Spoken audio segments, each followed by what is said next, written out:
Good afternoon everyone and welcome to Northumberland Zoo on YouTube. My name is Maxine and I work here. So on this week's update we had Bank Holiday Monday, which was our busiest day ever here at the zoo. We actually had over 1,000 people here, and I put the drone up and got some shots of the car park. So the main car park, the overflow car park, and then the green, which is outside of our admin offices, was completely rammed with cars. It was amazing, and we managed perfectly fine. It was great. Everyone who was working did a cracking job of keeping up with the busyness. So that was a record-breaking day for us this week. I also launched some events. So we're actually going to do for the first time ever, we're going to open up the zoo for some fright nights for Halloween. So on October 28th and 29th, we're going to be doing like this scary kind of haunted trail through parts of the zoo.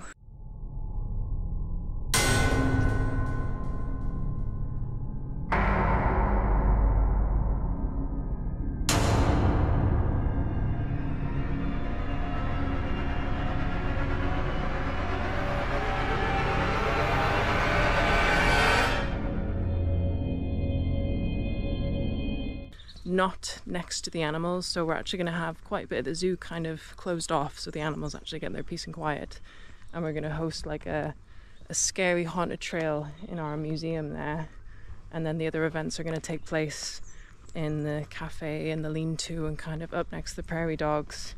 We're going to be trying to raise money for Livingston Fruit Bat Conservation, and it's going to be a great night for all ages. So young kids, you guys can book the earlier time slot and go on our little spooky trail, and it's not as intense between 4 and 5, but then after 5 o'clock, between 5 and 7, it gets a lot more intense. There'll be actors and stuff. Well, when I say actors, I mean staff dressed up in scary outfits scaring people.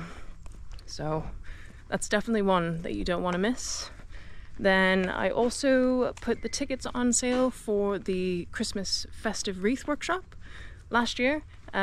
Jane, our HR lady, she kind of managed that course. She's like a professional florist, and you get to come along and make like a zoo festive wreath.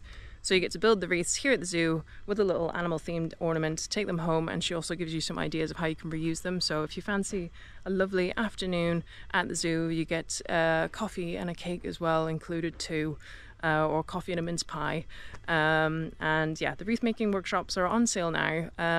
There's very limited availability on that because it's quite an intensive course. You get lots of space to do your thing. So check out the link in our description for more information on that.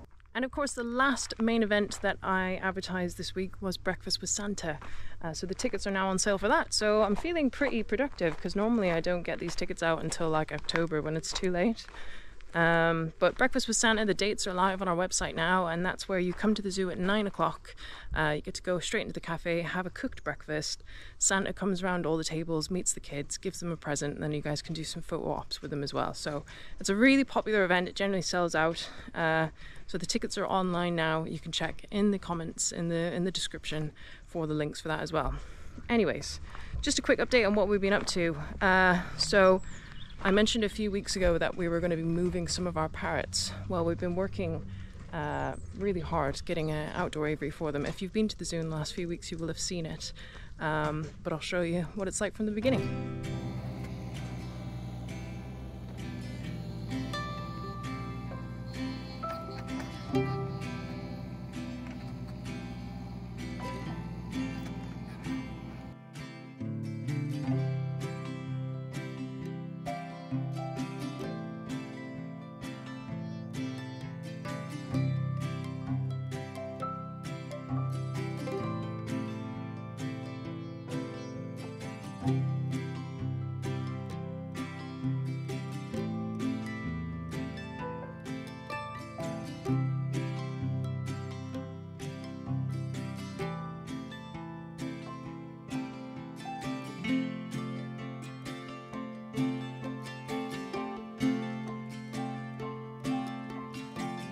Yeah, I like that, Maxine. Yeah, I think it looks smart. What do you think? I'm happy with it. Yeah. I'm happy with my ideas that are coming along. The only thing I'm not happy about is putting wood underground. So we're probably, before I backfill all this stuff, is I'm going to creosote all that again, give it another coat. Again. But you see, once I get this in, I'm going to cut that pipe off and I'm going to put a pipe round the exterior. So any water here goes round and down into that drain. Right, okay. Okay, that's what my thoughts are. Silly old man I am.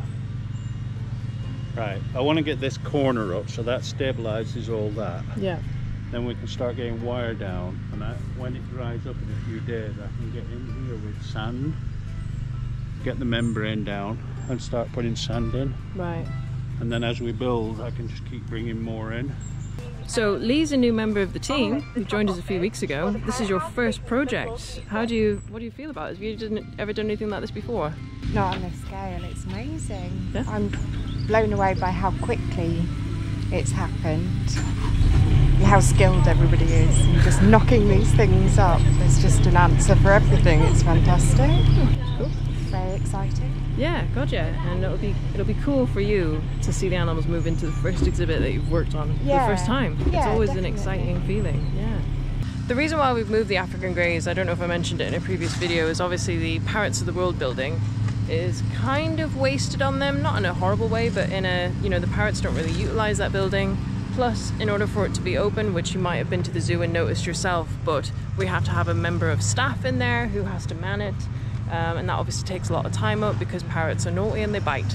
So if we put them into this enclosure here, we can actually move something into that house which is less aggressive or less likely to injure people, and we don't need to use staff to do it. What do you think of the parrot house, Luce? It's very exciting. It's going up so quick, which is nice because we have some new arrivals coming, so we need to get that ready. I think we've given the Parrots of the World a good year to settle in with our birds that we already had, which as you probably know are ex-pets and they all have their own little quirks. It's not really worked as well as it could, so we feel like for the birds' benefit we are going to take the African greys out of there, and Millie we know is definitely a people parrot and not a parrot. So I think for their own benefit it's the right thing to do. So we can just repurpose it for a much better use, I reckon. Yeah, and the parrots get really, the parrots get super bored if no one's going in that building, and if we're only opening it for like 2 hours of the day, these are super interactive parrots that really, really like people. And if they're only getting, interactivity for 2 hours, it's not fair. So with this new build over here, this is going to be loads better because public will be able to see them all day. So you can see the outdoor aviary bit. You'll be able to walk around here. There'll be a new footpath going around here, or you can go around to the viewing windows of the actual indoor house and see them regardless. So that's the plan, anyways. So we're down at the new aviary now. It's pretty much there. We just need to do some painting of the mesh. It's amazing what difference it makes when you paint this mesh black. It kind of makes it see-through. So this is the outdoor aviary bit. We've moved some of the trees from inside the parrot house in here just to make it a bit more green. So this is the whole outdoor area. And then there's like a lean-to bit so that if the weather's a little bit nasty or if the prevailing wind's hitting us, then the parrots have got some shelter if they want to be outside. But of course there's holes there which go to the inside. There's 3 holes in total. So I'll take you around here. So it's a new footpath that we're going to open up from that gate where the goats used to be, but I don't know how well you can see this on the GoPro, but it's not too bad. But yeah, this is the lean-to bit. We'll have a standoff here as well, because obviously parrots are naughty and they bite. So there'll be a bit of a standoff here. Then there is a window, viewing window to view the indoor enclosure, which you can't see. Morning. All right. Yeah, good. So the girls are working on the new serval house. Been concreting this morning. Go all right? One more load. One more load? Oh, okay. Cool. So let's go inside and have a look at this parrot house. It's a bit of a mess. Huh. Just realised what all these are. So we're a massive fan of recycling. So check out this old sign here. It's being used as a animal slide. These signs are made of aluminum. So it's got like this recycled plastic stuff in the middle, and then it's got 2 pieces of aluminum on each end of it. So they're really sturdy. And it looks like these go in here. There we go, look at that. Isn't that clever? I've put it upside down, haven't I? What a nugget. But that's definitely parrot proof. So we've got a couple of other ones that look like this one's a howdy slide. Now when I say howdy slide, that means that it's a slide that's not open, but it is open so the animals can say howdy to each other. So it's a great type of slide for introducing animals. Oh, here we go. This is not subliminal messaging or product placement. This is literally a walls sign that we've cut up and made a slide out of. That's brilliant. So yes, there's some off-show enclosures in here. So they've all got their little slide runners in here. We've built them a little bit different to how we normally do. And we've used these kind of bracket things for putting everything together and just stacked pieces of really thick chipboard, plywood on top of each other. And then we've got an outside access into the main aviary from this enclosure. And then there's the keeper access there. Might as well go and have a look. Yeah, this is a nice space, isn't it? I mean, realistically, we've only got 5 African greys that are going to be going in here just now. But we're going to get involved in a bit of African grey conservation. And there's a lot of these birds being smuggled into the UK still. We don't obviously see it or hear about it or anything like that, but obviously the people that are dealing with it every day, they're desperately looking for places to rehome these birds. So we've got quite a bit of space here to take on smuggled birds, just so that they don't make it into the pet trade. But yeah, it looks like a really nice space. It's going to be great for the African greys because obviously they're going to get out, they're going to get sunshine. This isn't a manned exhibit, so it's not going to take up staff time. The birds can see people all day long, whereas at the minute they're very limited with the opening hours of the Parrot House, which I think at the minute is just 3 hours a day. And they can shout at the wallabies all day, they can shout at the public all day, they can peep at the capybara over there as well. So yeah, it's really good. And then these 2 pop holes here go into the on-show bit, which is pretty fancy. So that's the new Parrot House. I hope you enjoyed that little tour. And of course, if you want to book onto any of our events, they are online now. So that's the NorthumBOOland Zoo, the Halloween event on the October 28th and 29th. It's a Saturday night and a Sunday night. We've got the wreath-making workshops, which is at the end of November. And then, of course, we've got Breakfast with Santa, which is on every weekend throughout December. So there's all kinds of stuff that you can get booked onto. But anyways, I hope you enjoyed this week's update.